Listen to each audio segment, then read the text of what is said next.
Bring in show music, please.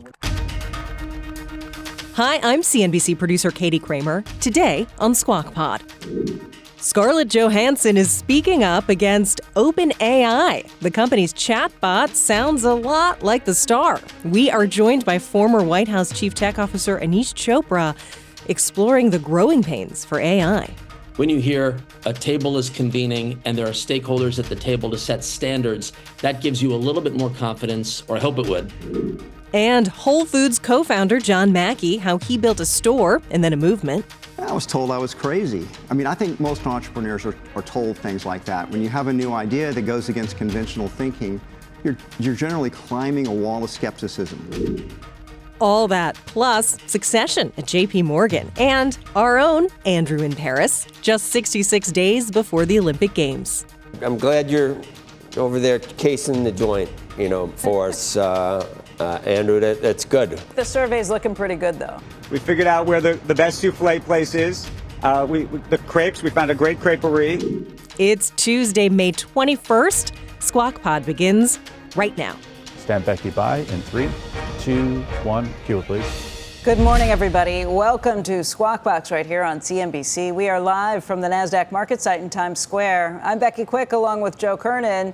Andrew Ross Sorkin is reporting live from Paris. He's got the backdrop to die for. It is gorgeous. Andrew, why don't you explain what you've got coming up for us today? Wow. It is really nice. I'm live in Paris this morning at the kind of Arc de Triomphe, and I'm here this week where CEOs from around the world in technology and business are descending for what's called Viva Technology, a conference that brings together thousands of tech companies ranging from startups to the biggest players in artificial intelligence. CEOs from all around the world traveling here, including the CEO of Baidu coming here from China. Meantime, a lot of excitement, as you might imagine, building for the 2024 Olympics. 55 days from now, it'll be held right here, as you know, just 2 months from now. We will all be here together. We got a lot more on both of these big events in just a couple of minutes. And I should also tell you a lot of news coming out of France this morning. President Macron going to New Caledonia, where there's been riots for the past week. A big fight going on there. By the way, I should say it is the third largest producer of nickel.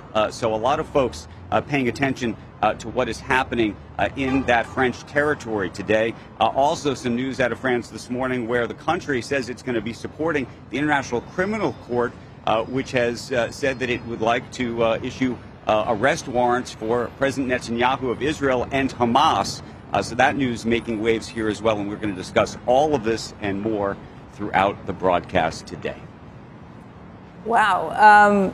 Andrew, we do have a ton to talk about. Joe just mentioned the Scarlett Johansson news with AI and the big issues that are going to come from that. We'll talk about all of these things coming up. Are you scouting? You're scouting locations for us, Andrew. We appreciate that. This is the first. Is this a good one, you think? Is that somewhere we might want to consider? For the Olympics. I think this could be our summer spot. We could do this on an annual basis in the summer. I think that we could move the show over here for a couple months every summer, no question. No early wake up. This and maybe Italy. We could consider both. The Amalfi Coast would be good, but that's pretty nice for the Olympics. I don't know though. We maybe want to be higher up or something. I'm not. Keep looking. You got some time.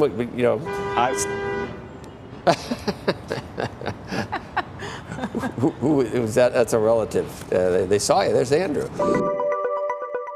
We should talk about this one because I think this is going to be making news around the world, frankly. When asked about succession, JPMorgan CEO Jamie Dimon has said for years that retirement was perpetually, quote, 5 years away. But just yesterday, he said the timetable isn't 5 years anymore. I have the energy that I've always had. That's important. I think when I can't put the jersey on and give it full thing, I should leave. Speaking at the bank's investor meeting, Dimon, who is 68 years old, said the decision of when he moves on will be up to the board, but the succession plan is on the way, and the company is moving people around. Among the short list of candidates who recently received some new assignments, Marianne Lake, CEO of JPMorgan's Consumer Bank. She's been on the succession list for quite some time. Jennifer Pepsack also co-leads its commercial and investment bank. And the JPMorgan has said it is likely that Dimon will stay on as the bank's chairman after he steps down as CEO. And one sort of date to think about, folks, is the opening of JPMorgan's new headquarters, which is being rebuilt on Park Avenue just now. And the expectation is that is a 2025 event, something that Jamie Dimon has been personally and intimately involved with. It's a beautiful structure that's going up as we speak, but you can imagine perhaps ribbon cuttings and the like might actually serve in terms of thinking about some of the timing of when this might happen. It could happen, I would imagine, at least after that. Yeah, it's been something he talks about and he's been shepherding for quite a while, making its mark on the New York Manhattan skyline, making sure that they see this as a bit of their legacy that they are preserving and passing on too. It was just interesting, though, yesterday when he talked about this, he said that they have so many people who have moved through so many sections of the bank that he thinks they've done a phenomenal job on succession planning. They do have a pretty deep bench of a lot of people who understand everything from the consumer aspects of the banks to the investment banking side and have worked in all of those different arenas. Deep bench, which I think is interesting, too. How long ago was that? He got sick and there was a lot of conjecture. He's fine now, but we've done this. We've done this before, haven't we? The counting down of Jamie Dimon leaving. I don't know. It's just the first time he said it's not 5 years away. His demise has been greatly exaggerated in the past. Was that 10 years already? It's probably 10, maybe not 10, maybe 6, 7 years. No, that was in 2020, I believe. Was it only 4 years ago? Really? Wow. I want to say that's amazing. I think was the timing. Well, it was two different issues, maybe. I just remember some of his, he talked about it with this different times. Yeah. And I mean, there were two different instances. If you go back to well, never mind. Yeah. Meantime, let me bring you some new numbers from something that's happening domestically. Lots of folks paying attention. Trump Media and Technology Group, parent company of Donald Trump's Truth Social platform, reported a net loss of $327.6 million in the first quarter, with total revenue of $770,000. That's not a misprint there.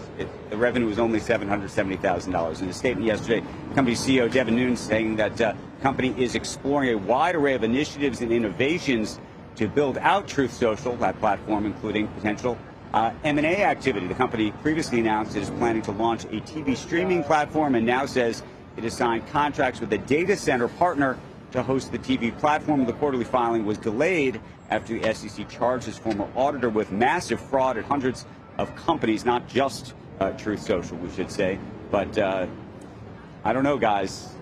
Can you have a company that has only $770,000 of revenue in a quarter that's worth $4 billion?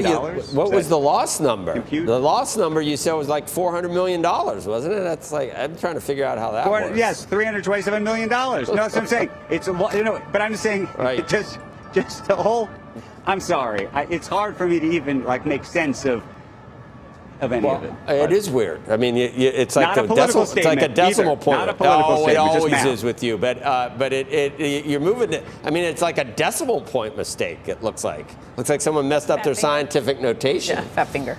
Yeah. I love hearing the sirens there, Andrew. Yeah. The different sirens. Yeah. Sights and sounds from Paris. I'm live in Paris this morning. The iconic Arc de Triomphe right behind me, built, of course, by the French Emperor Napoleon to honor his victorious armies. The 2024 Olympics now just 2 months away. We are going to be here. The Olympic torch will arrive on the streets of Paris on Bastille Day, July 14th. The torch is going to then run along Paris's famous street, Avenue Champs-Élysées. That's right behind me. And then it'll pass through where we are today in front of the Arc de Triomphe. And French have promised a spectacular and unique, sustainable Summer Olympics. The competitors will be held in 35 venues across France, many of which are iconic historical sites and buildings that are being transformed literally as we speak. You can actually see some of the work being done when you walk around this city. The French boasting they raised 96% of the funding for their games from the private sector, interestingly enough, given all the conversations we have about the politics in this country. The Olympic Center is in walking distance to the Eiffel Tower, where beach volleyball matches will be played. The Grand Palais, just more than half a mile from where I'm standing, will host the French fencing matches. And behind me at the end of the Champs-Elysees is the Place de la Concorde, which is going to be hosting some new games, guys, which are going to be pretty interesting, such as breakdancing and skateboarding, which are going to be making their first time role in all this. You can all hold nearly 40,000 spectators, and then we should say Versailles is where you're going to be seeing the equestrian competition. So there's going to be a lot to see. We will be here, of course, NBC Sports and NBC News and the whole NBC team gearing up for the big moment. 2 weeks at the end of, I shouldn't say at the end of the summer, at the end of July, guys. So start looking packing forward now. to it. I haven't started packing yet, but thinking about, the sustainable games is a really great idea. It's going to be beautiful. I think there are questions about how you get around to some of these places, too, how logistics is going to work. Andrew, you've been to a bunch of these Olympics. I think logistics is always an issue at any Olympic Games, and that's one of the issues. By the way, we should say, Becky, the streets are going to be shut down to regular traffic. So most people, to the extent that they're going to be going to parts of the games, will be doing it by public transport. There will be some vehicles that'll be effectively badged vehicles to get around that are part of the games to help the athletes and some of the other folks, potentially, by the way, including us. But for the most part, I think it's actually not going to be, a traffic jam, if you will. They really are trying to spread things out in a remarkable way. And as just to the piece of the sustainability piece, some of the Olympic Games that we've talked about over the years have built these remarkable structures to the Olympic Games and then have become ghost towns afterwards. And that's something that the Olympics has tried to avoid, and this city in particular has tried to avoid. As we said, not only is 96% of this being funded privately, but they're not actually having to create, enormous new structures for this. So hopefully this is something that we're going to be seeing a lot. And then the other piece, and you can even see it in terms of what we're going to see in 2028 in LA, which is where the next Summer Olympics will be. Same story.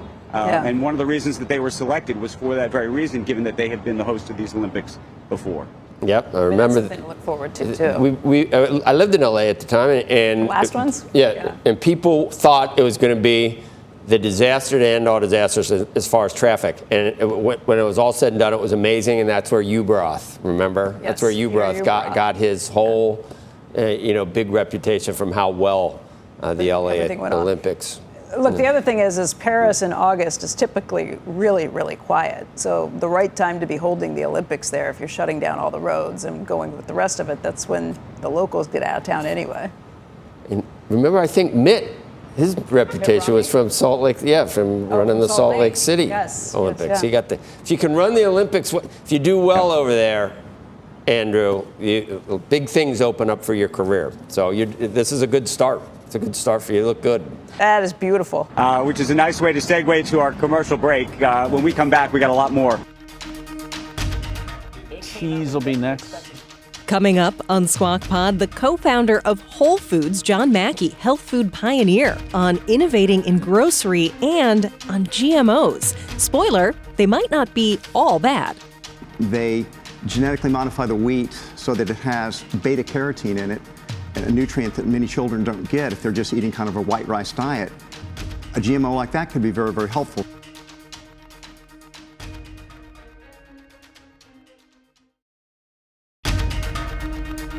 This is Squawk Pod. Here's Joe Kernen. Stand by, Joe. In 3, 2, 1. Here's Mike. Q. Good morning, and welcome back to Squawk Box Live from the NASDAQ market site in Times Square. At least that's where we are. Becky and where we are. Becky, me, or Becky and I? Becky and I are here. Yes. Okay. But you would say? I'm here with Becky and me. Becky and me, right. People mess that up all the time. They always throw in I have to slow down. I know, you do. But they always throw an I to sound smart. And it's like a lot of times it's, nope, should have been me. Our next guest has pretty unique insights on the state of the grocery market, inflation, the consumer, business, and much more. Joining us right now to talk about it is Whole Foods co-founder and former CEO John Mackey. He served as the chief executive for 44 years, and he oversaw the $13.7 billion sale to Amazon. His new book is out today. It's appropriately titled The Whole Story: Adventures in Love, Life, and Capitalism. And John, welcome. Thanks. It's great to be here. It is a pleasure to have you here. I think a lot of people know who you are, probably know a lot about what you've done, but for anybody who doesn't, who's been living under a rock for this time, I mean, you mainstreamed the idea of natural foods. You brought it to the masses. This idea that we can eat clean, we can eat healthy, and you pioneered that whole entire market. What do you think of what you see right now in the grocery industry? It's continuing to evolve. I mean, it was so interesting. We had the COVID years and people were scared to come into grocery stores at all. People that came in would sort of quickly get in and they had their shopping list and they got out, and delivery really exploded. That's one thing Amazon really did for Whole Foods, was really helped us ramp up quickly for the delivery business. And now that people settle back down again, delivery has, it's still there, but it's really more for people that have more time than money and are willing to pay a little bit to have the money, the products delivered. And so the stores are bustling again. But just the idea of whole foods, things that aren't processed foods, I mean, that was a real change in thinking from when I was a kid. I was told I was crazy. I mean, I think most entrepreneurs are told things like that. When you have a new idea that goes against conventional thinking, you're generally climbing a wall of skepticism. Everybody telling you it's not going to work, it's not going to work, until it does work. And then they said, and then it flips and it says, well, duh. That's really obvious. Yeah, but to see you going up against the ShopRites, the A&Ps, the Krogers, at a time I'll tell you a story. Where they're declining and you guys are still on the rise. Neither our competitors nor the media paid any attention to Whole Foods Market until we came to New York City. When we opened up our Columbus Circle store, we were discovered, and everybody started paying attention to us. Now, do you think I think there's a downside to stigmatizing like GMOs. I think it's a downside. There are people who then they're not going to take any drugs, because all drugs are genetically modified now. So stay away from any cancer treatment, any targeted chemo. It's all genetically modified. Why stigmatize that? Did you do people a disservice for that? I don't disagree with you. I never was anti-GMO. Yeah, it's not. It's about what kind of you find that sentiment everywhere, though, or even some preservatives. I mean, I like my milk pasteurized because I don't want avian flu. I don't want the pesticides on it. I'm merely saying that. But do you understand my point? That's all I'm saying. I understand your point, and you haven't said anything I disagree with.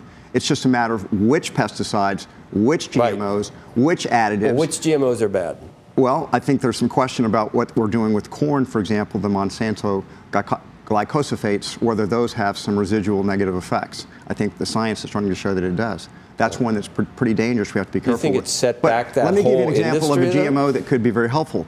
They created GMOs that can solve blindness for children. Think about it. In India, because it's called golden wheat, and so they genetically modify the wheat so that it has beta carotene in it, a nutrient that many children don't get if they're just eating kind of a white rice diet. A GMO like that could be very, very helpful. So it depends on what the GMO is. So I agree that they shouldn't just be blanket condemned, but there's some that possibly should be. They need to be well regulated.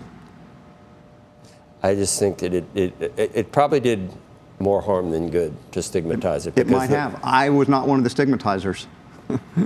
It's just, it gets grouped in with natural and, and some preservatives. How many preservatives are bad and how many do we absolutely need? I'm not a scientist, I can't answer that question, but I don't think all preservatives are good because some of them get banned. So it's just really a question of, and then there's lots of lobbying that goes in to keep certain additives in there. In general, Whole Foods is trying to sell food that didn't have those artificial ingredients, flavorings, colorings, and preservatives. Does that mean every one of them was bad? No. It just meant that we thought better off eating whole, natural foods as much as possible. That's been our philosophy. Not everyone agrees with us, but I mean, Whole Foods is doing over $20 billion a year in sales, so a lot of people do agree with that philosophy.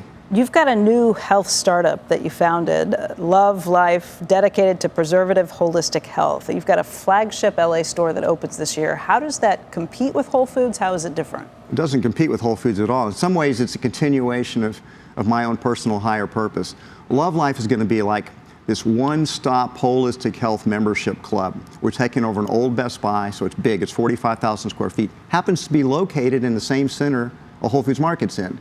And so we're going to have a healthy restaurant. We're going to have a state-of-the-art fitness center. We're going to have a spa. We're We're going to have 3 pickleball courts, indoor pickleball courts, and we're going to have a medical center. So let me just ask you a question. When do most people go see a doctor? When they're sick. When they're sick. Yeah. We want to change that paradigm so that you work with the doctor, get testing done, find out your baseline health, and then you create precision plans for people to optimize their health. And most people don't know how healthy they are or how sick they are. But once you can get the baseline established, you can begin to work with a doctor and a wellness coach, create a plan for you to become the very healthiest version of yourself. I mean, that sounds like almost a Cleveland Clinic or a Mayo Clinic sort of setup. It is, this is going to be in urban settings for the people, so to speak. Because the biggest problem I have, if I call my doctor and I'm not sick, they say, okay, can you book something 3 to 6 months from now? You can't get in and see a doctor instantaneously. In Love Life, you can get in the same day. And you're going to bring that to urban settings. Yes, LA's first. I like to say, people say, I live in Austin, Texas, so it's like, why didn't you do your first one in Austin? It's like, well, it's hard to find the real estate right now in Austin because it's booming so much. But if this idea won't work in LA, it's not going to work. Good test market. But if it works in LA, that doesn't mean it'll work anywhere else necessarily. But you might as well find out quickly whether the idea has legs or not. And when does it open? July 9th. Fantastic. Do you go to Whole Foods? I do, but I have to admit I go to a second grocery store too because you don't have any of the chips or other things that my kids like. But I'm not I do prepared love to the admit Whole Foods. that I shop anywhere besides Whole Foods. But you do, I bet. I actually don't because I'm afraid the media Somebody would will freak see out you. about. I couldn't go into a Trader Joe's. You know, at Thanksgiving you can order a turkey that's just ready to cook. That's what we do that every year. So that's when you go to Whole Foods. You want to exactly eat turkey. It's totally seasoned. Too. It's amazing. Yeah, every year. Yeah, I'm in there every year. But I miss Whole Foods, but I'm also happy to have moved on to a new phase of my life. Turns out I can have friendships after all. John, we really appreciate your coming in today, and we'll be watching this. Let us know how this takes off, what it looks like. I hope it takes off so you'll have me back on the show sometime. We'd love to do that. Thank you so much. Thank you. Next on Squawk Pod, movie star Scarlett Johansson is frustrated with the creative liberties AI companies are taking with her likeness and voice. Her. Oh, that's her. She's in Her with Joaquin. Former Chief Technology Officer for the White House, Aneesh Chopra, weighs in. I don't imagine they had done something so neglectful as to actively mimic her voice without negotiating. That's beyond what I would imagine they would have done. Here it's, at best, unforced error. Plus, how to build and trust guardrails for artificial intelligence when we come back.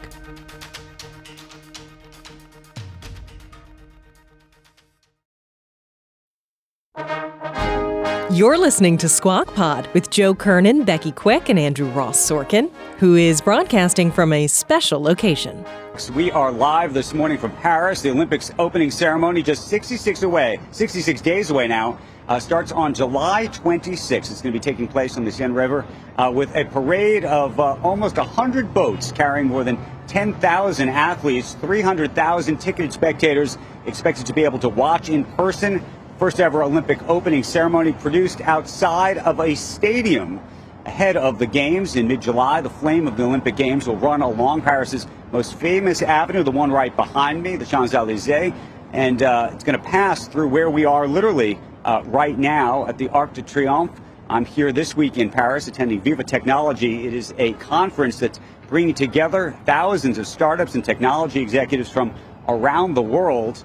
Top of mind, as you might imagine, artificial intelligence. On stage tomorrow, I'll be speaking with Anthropic CEO Dario Amodei, and then other speakers taking the stage at Viva Tech include the Williams sisters, Serena and Venus, Meta's chief of AI, the scientist Yann LeCun, Baidu founder and CEO Robin Li coming in from Beijing, and France's own Mistral co-founder and CEO Arthur Mensch. They now have a partnership with Microsoft. And finally, the man of the hour, the chairman and CEO of LVMH, Bernard Arnault, is going to be here. We're going to bring you those highlights later on in the week right here on Squawk Box. I should mention 15 million tourists expected to be here in Paris with all of us. Becky and Joe, I know you're going to be with us and me all as well. And it's a beautiful day, and hopefully this is what it's going to look like when we are there come July. 15 million? I was just thinking what the street behind you is going to look like with 15 million people on the streets. It's going to be a lot, but it is spread out. I mean, because, you're going to have a question going on in Versailles. I mean, it really is. One of the things that's amazing about it, and we talked about in the last hour, is just how spread out this whole Olympics is going to be. It's not contained in the way that so many other Olympics have been in the past. And so I don't think it's going to necessarily feel like everybody's on top of each other at all. But, of course, we will see. Very good. I'm glad you're over there casing the joint, for us, Andrew. That's good. You're like, in the old days, you send out like a scout, to see where everything is. I think the survey's looking pretty good, though. Yeah, it is. All right. I found that we just had great chocolate croissants. We got you chocolate croissants. We got regular croissants. We figured out where the best souffle place is. The crepes. We found a great creperie. Right, we're on it, guys. Just so you know. Fantastic. That's what we want to hear, Andrew. And in other AI news, Microsoft-backed company Openai is responding to legal action from Scarlett Johansson.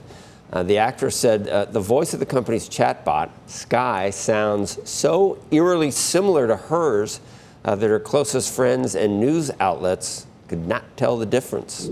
You've got me on the edge of well, I don't really have a seat, but you get the idea. Johansson said she was asked to voice that system, but declined. But when the demo came out, she was shocked and angered that it sounded like her voice without her permission.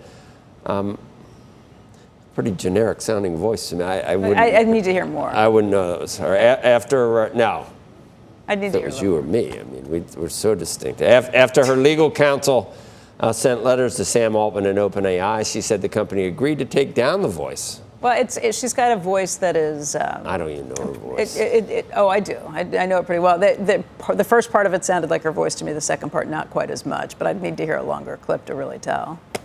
In a statement, though, Altman said that the voice of Sky was not meant to sound like Johansson's voice.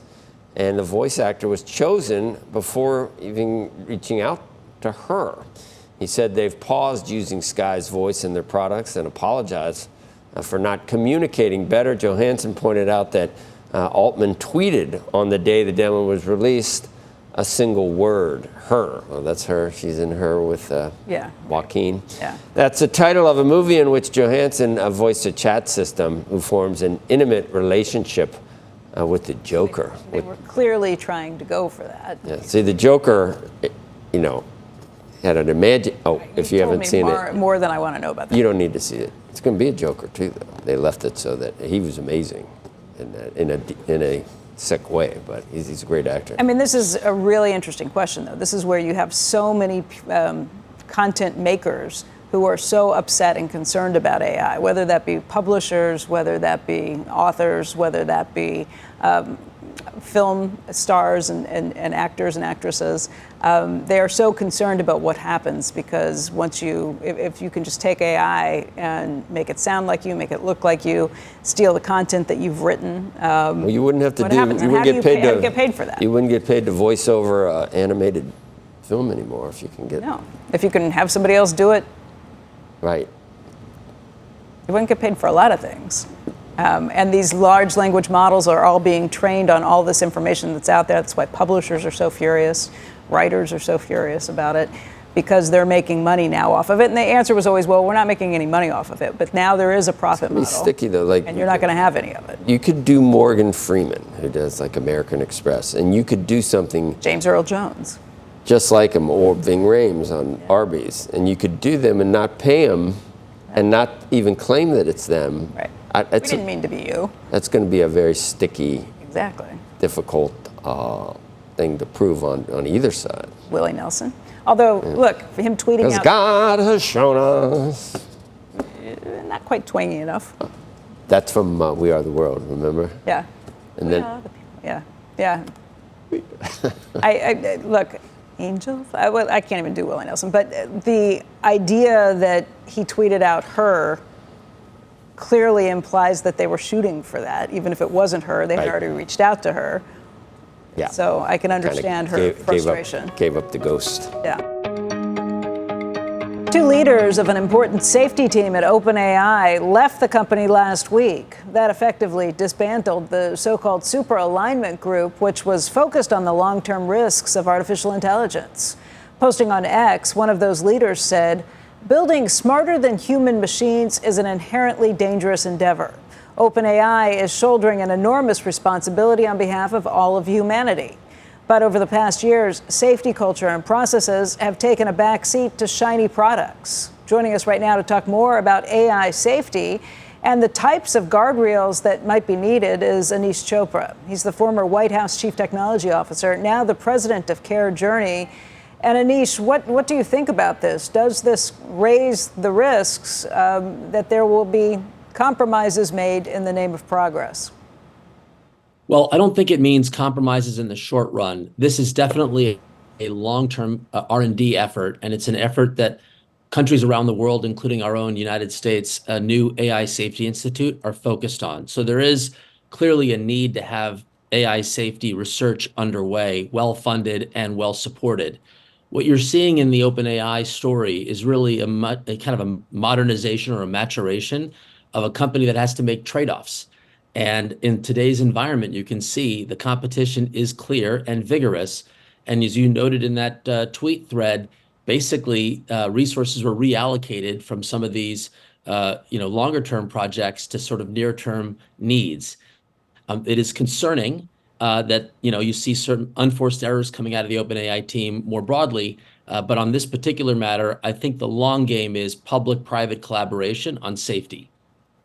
And the trade-off being that you think that it's going to be a less safe process over the long term? Well, one individual company managing safety research for the entire sector may not be sufficient. We saw this in social media where the companies didn't really work well together to establish guardrails. And we saw what we saw in the social media misuse, if you will, misinformation challenges. So having more collaboration opportunities may be a net positive going forward. The key is we absolutely need as a society an understanding of the possibilities of these technologies.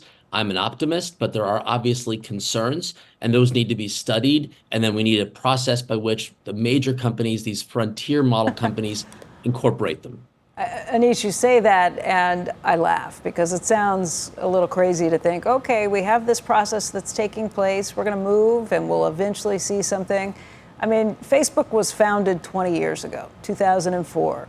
We still have not seen regulatory oversight that takes care of things like child exploitation. That's not to say that there aren't great things that these social media companies have brought, but self-regulation has fallen short, and Washington is behind the curve, as it always is with technology. I don't see... amendment. Yeah. Okay, go ahead. Here's the slight friendly amendment. In social media, we didn't really have a mechanism for public-private negotiations on minimum standards. That just didn't happen. Here in August of last year, late July, the frontier model companies made a commitment to transparency on their red teaming and safety efforts, among other commitments. So there's now a mechanism where these companies are working hand in hand with the federal government, and you're seeing copies of this model overseas. So I think we're a little bit ahead of the curve of where we were. You know what? I would disagree. I would take a look at this, and I think artificial intelligence can bring some really wonderful things to humanity. I am personally very excited about the aspects of medical advancement that could come from this, how we could improve people's lives, how we could cure diseases and find more better things. However, I share it. Okay, so I'm excited about that aspect of it. I'm also worried about what this could mean if it's unleashed on society. A lot of people have compared this to what we've seen with Oppenheimer and the changes with nuclear power and nuclear bombs that came with that. That is not something that we would leave up to a public-private partnership in the industry to sort of self-police itself. We would need regulatory oversight, like we do with the Nuclear Regulatory Commission. Yeah, let me just be very clear. We also have existing rules on the books for outcomes. So you cannot use the technology to discriminate on mortgage applications. You cannot use the technology to discriminate on your health care. So the agencies that have outcomes-focused regulatory authority, those sectors have made it clear publicly that you can't use the dog ate my homework excuse. The AI is not going to get you a hall pass that you've somehow... No, but I'm worried about things beyond just using it for profiling or discrimination or other things too. There are bad outcomes that could come from this. I mean, you've seen sci-fi movies and beyond that have taken this to the extreme. Would you rather trust one enterprise to do this nobly on its own? No, that's what I mean. I'd like to see, although I don't know that there's anybody in Washington this is happening so quickly. It's so advanced. I don't know who's in a position to regulate this properly. But when you ask anybody in industry, they say, well, we don't want regulators to slow things down. And that concerns me. So remember, Becky, there's this concept of people sitting around the table who are in shared interest towards advancing the common good. Think of government with a lowercase g. The government has now set a table, and those parties are coming together, and they're evaluating and understanding with stakeholders who are in the research community and others. So because that table is being set, the convening power, much more is happening in this space than perhaps a little bit more of the, well, let's just see what the government, the companies can do on their own. So when you hear self-regulation, I'd be skeptical. When you hear a table is convening and there are stakeholders at the table to set standards, that gives you a little bit more confidence, or I hope it would. That's my message. I'm trying to look back at a place where this has worked, where any industry has said, we're going to self-regulate, and they've done a really great job, and there haven't been any problems. Well, certainly you will evolve and be agile to identify key threats that need to have a little bit more aggressive posture. So right now, the key priority is identifying baseline capabilities to make sure when and how should we watermark what content is out there in the public domain so that it's clear to the public this was generated by AI. Even getting commitment to watermarking standards is a victory. Otherwise, left to their own volition, you'd see a different. Let's just talk about the headline of the day, and that would be Scarlett Johansson suing OpenAI for stealing her voice, she thinks. Yeah, well, it's an unforced error for obvious reasons. I don't know exactly whose idea it was to tweet her. It was on Sam Altman's account himself. I get it. Not the smartest tweet. We've got a lot of folks in the tech sector who are not smart on their tweeting. I think hopefully we'll be guided around that. I think just the tweeting is where we caught him. It's like, okay, you really were trying to get us back to this point. Maybe she's right. People should, but they should be more cautious. I think the point here is it's a new company. You said Facebook's 20 years old. The commercial products that we know of today is the ChatGPT-like, or 2 years old or so. So they need to have a bit more maturity in some of these processes. I don't imagine they had done something so neglectful as to actively mimic her voice without negotiating. That's beyond what I would imagine they would have done. Here it's at best unforced error. They did do. I mean, we'll see more. Aneesh, thank you. We appreciate it. More to come. Thanks for having me. Thank you. And that's Squawk Pod for today. Thanks for listening. Squawk Box is hosted by Joe Kernen, Becky Quick, and Andrew Ross Sorkin, who will join us from Paris once again tomorrow. Tune in any weekday morning on CNBC at 6 Eastern. And to get the smartest takes and analysis from our TV show right into your ears, follow Squawk Pod wherever you get your podcasts. We'll meet you right back here tomorrow. We are clear. Thanks, guys.